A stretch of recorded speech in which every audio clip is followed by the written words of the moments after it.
कभी आपने सोचा है मेरे जिंदगी से सड़ने की बदबू क्यों आती है? अगर कभी भी आपकी जिंदगी से सड़ने की बदबू आए तो उसका कारण है आप आज में नहीं कल में जी रहे हो। That is the reason.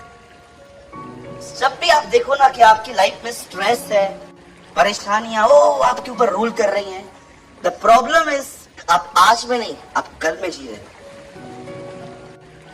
वो जिंदगियां सड़ जाती हैं जो आज के लिए नहीं कल के लिए जी रही हैं। कल क्या देखेंगे, कल क्या होगा, कल क्या होगा, कल क्या होगा, कल क्या होगा। भाई तो कल भी आज के लिए बोल रहा था। आज पैसा है खाने के लिए, हाँ है। लाइट चल रही है, हाँ है। शॉवर था वॉशरूम में, अरे मस्त था। कल भी होगा, कल भी होगा। अब मैं चाहता हूं आप सब उस विषय को जिसको लेके आप बहुत सोचते हो सामने लेकर आओ।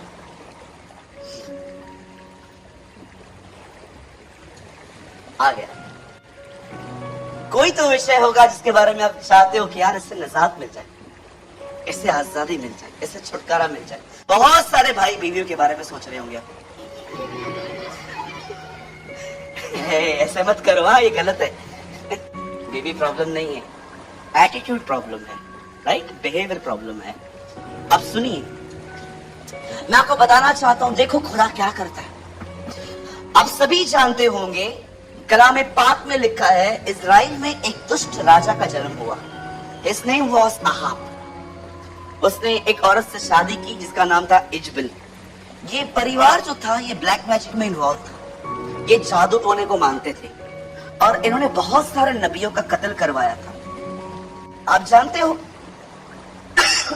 यीशु ने कहा नबियों की हत्या कोई छोटी बात नहीं है। आप जानते हो प्रकाशित वाक्य में एक ऐसा पिक्चर है जहां पर जो लोग मरे हैं वो खड़े होकर खुदा को कहते हैं तो कब तक हमारे बदले को नहीं लेगा। और परमेश्वर उनको कहता है बस अब थोड़ा ही समय रह गया है। आप जानते हो इस दुनिया में एक परमेश्वर के जन को टच करना, मारना एक बहुत बड़ा क्राइम है। मुझे आज भी याद है जब कलीसियाओं को सताया जा रहा था तब खुदावन पौल को कहता है तू मुझे परेशान कर, क्योंकि वो उसके कलीसिया उसका बदन है, वो कलीसिया का सर है। ऐसा कैसे हो सकता है कि आप उसके पीठ पे लात मारो और सर को पता न चले। इसीलिए मैं आप में से हर एक को गुजारिश करता हूँ, हर एक को। मैंने अपने लाइफ में कभी नहीं देखा है जिन्होंने क्रिश्चियंस को सताया है और आज वो खुश हैं, तरह तरह की प्रॉब्लम से फंसे हुए हैं। मुझे आज भी याद है मैंने कोई लेख पढ़ा था, एक ऐसा व्यक्ति जो प्रभु के लोगों के बड़ा खिलाफ था, बहुत परेशान करता था और ऐसे खुदा ने उसको उलझा के रख दिया है आज। आप मुझे एक व्यक्ति बताओ जिसने खुदा के लोगों को डिस्टर्ब किया है और वो खुश है। सब मट्टी में मिल गए। फिरौन, इजबिल, राजा हेरोदेस, फारसी, the prince of Persia, Alexander the great. आप पढ़ के देखिए, रोम जो लोहा दर्शाया जाता है, उन्होंने यीशु को लोहे के कीले मारे थे। कलाम पाक में लिखा है एक ही है जो बचा है और प्रभु ने ठाना है कि वो उसे भी मारेगा, लूसीफर। एक ही बचा है और प्रभु ने ठाना है कि वो उसे भी मारेगा। याद रखिए, अगर आप किसी व्यक्ति से अच्छा चल रहे हैं आप यीशु से अच्छा चल रहे हैं, लेकिन अगर आप लोगों से बुरा चल रहे हैं आप यीशु से बुरा चल रहे हैं। सो याद रखना, अपना बिहेवियर मॉडिफाई मत कीजिए, अपना बिहेवियर अच्छा रखिए। यहाँ पर लिखा गया है, यहाँ समझाया गया है कि जब एलिया उन दिनों में जब रह रहा था जिन दिनों में ये परिवार था, आपको टाइम मिलता है ना कभी इस परिवार के लिए पढ़ो बाइबल में। बहुत ईविल क्या होता है, ईविल बुराई क्या होती है आपको पता चलेगी कि कितने कुछ लोग, मुझे समझ में नहीं आता है बुराई करने में क्या हिम्मत है इनके पास। कभी कभी आपने देखा है कैसे लोग बॉम्ब बांध के पब्लिक में चले जाते हैं, कितनी बुराई करने की हिम्मत है इन लोगों में। कुछ लोगों के पास पता है खुदा के साथ खड़े होने की ताकत है, पर कुछ लोगों में देखता हूं कि प्रभु बुराई करने की क्या हिम्मत है इन लोगों के पास। इन लोगों ने ऐसा किया, और ये उन दिनों में इजराइल को बाल की आराधना करना सिखा रहे थे। बाल, उन दिनों में बाल के ऊपर स्टडी करेंगे तो आपको पता चलेगा, वो बिलीव करते थे कि बाल मौसम को कंट्रोल करता है। और जब एलिया को ये सारी बातें पता चली, एलिया ने प्रभु से प्रार्थना की, और एलिया ने आसमान की तरफ जरोखों को देखकर कहा बारिश बंद हो जाए। और आप जानते हैं इजराइल में 3.5 साल तक बारिश नहीं हुई है। उन बारिश के दिनों में जब बारिश नहीं हो रही थी, उन दिनों में अकाल आया, जमीन ने बीज बोने के बाद खाना पीना सब बंद कर दिया। और अब उस अकाल में एक ऐसा इंसिडेंट लिखा है जो आप में से बहुतों ने पढ़ा है, बट आई डोंट नो आप में से समझा कितने लोगों ने। अब एलिया उन दिनों में एक ऐसी जगह पे था जहां पर परमेश्वर उसको एक वर्ड कहता है, बोलता है सारपात जा, वहां पर एक विधवा है, मैंने उसे आज्ञा दी है कि वो तुझे खिलाएगी। परमेश्वर एक गरीब विधवा को चुनता है अकाल के समय में एलिया को भोजन खिलाने के लिए। और जैसे एलिया वहां पर जाता है और वो उस विधवा से मिलता है, अब उस विधवा के कन्फेशन सुनो। वो विधवा कहती है हमारे पास लास्ट मील है, हमें भी नहीं पता है कि इसके बाद हमें मिलेगा कि नहीं। इवन वो तो इतना डिस्टर्ब थी, वो कहती है ये आखिरी है, खाएं और मर जाएं। जब मैं इस वर्ड को पढ़ रहा था खाएं और मर जाएं, तो उसका मतलब क्या था? एक्चुअली वो ये कहना चाह रही थी ये हमारे पास लास्ट है, इसके बाद हमें क्या मिलेगा अपने लिए हमें भी नहीं पता है। एक ऐसा गरीब परिवार जिनके पास खाना नहीं था, खुदा नबी को वहां भेजता है, और एलिया वहां पर जाके कहता है मेरे लिए कुछ बना के ले आ। और वो बहन कहती है हमारे पास कुछ नहीं है एलिया, ये लास्ट मील है, ये मेरी फैमिली में बस चलेगा, इसके बाद हमें भी नहीं पता हम कैसे चलेंगे। तब एलिया उससे कहता है मेरे लिए बना। आपको लगता होगा कि एलिया एक स्वार्थी व्यक्ति लग रहा है यहां पर, जी नहीं। आप जानते हो परमेश्वर ने इब्राहिम को कहा मैं तुझे आशीष दूंगा, और आपको पता है जब परमेश्वर ने इब्राहिम से कहा अपने बेटे को मार, और जब वो मारने के लिए चला गया, उसके बाद परमेश्वर ने ये वर्ड फिर से दोहराए, लेकिन परमेश्वर ने इस बार कुछ ऐड किया। परमेश्वर ने पहले कहा था अपने पिता के घर को छोड़, अपने नगर को छोड़, यहां से निकल, मैं तुझे आशीष दूंगा। लेकिन जानते हो जब परमेश्वर इब्राहिम को कहता है अपने बेटे को मार, तो परमेश्वर ये वाचा फिर से दोहराता है मैं तुझे आशीष दूंगा। लेकिन इस बार खुदा कुछ और भी कहता है। इस बार परमेश्वर कहता है हे इब्राहिम, तूने जो अपने बेटे को भी न छोड़ा, इस कारण मैं अपनी ही शपथ खाता हूं कि मैं तुझे निश्चय आशीष दूंगा। इस बार परमेश्वर ने एक शपथ खाई, और वो शपथ किसी और की नहीं, खुद की थी। इब्रानियों में लिखा गया है उससे बढ़कर कोई नहीं है, इस कारण उसने अपनी ही शपथ खाई। आप जानते हो इसी का बेटा इसहाक, जब वो इब्राहिम के मरने के बाद जब वो वहां पर रह रहा था,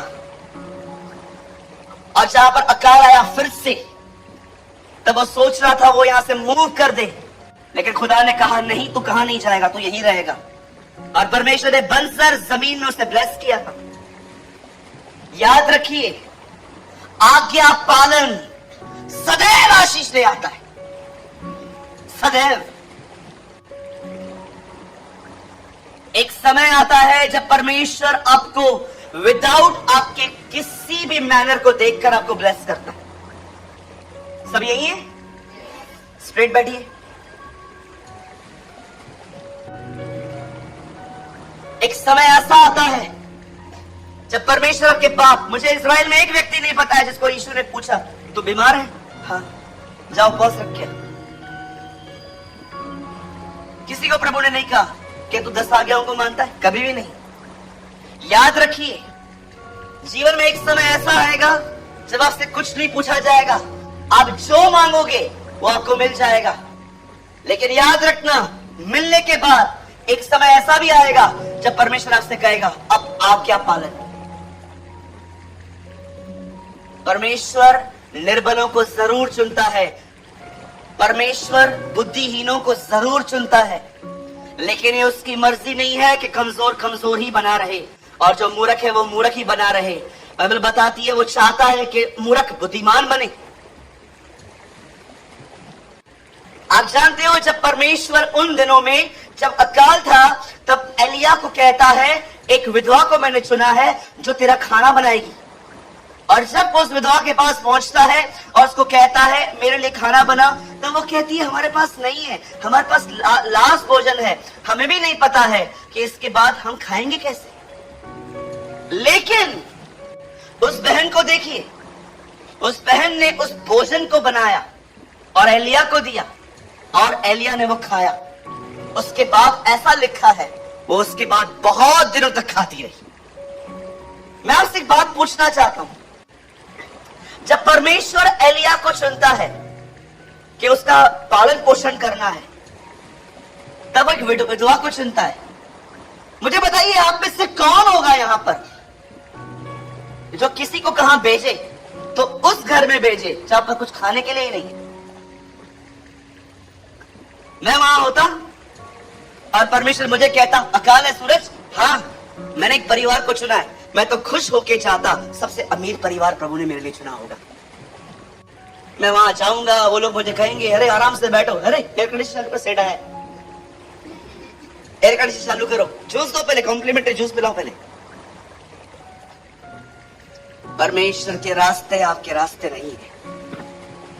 His ways is not your ways।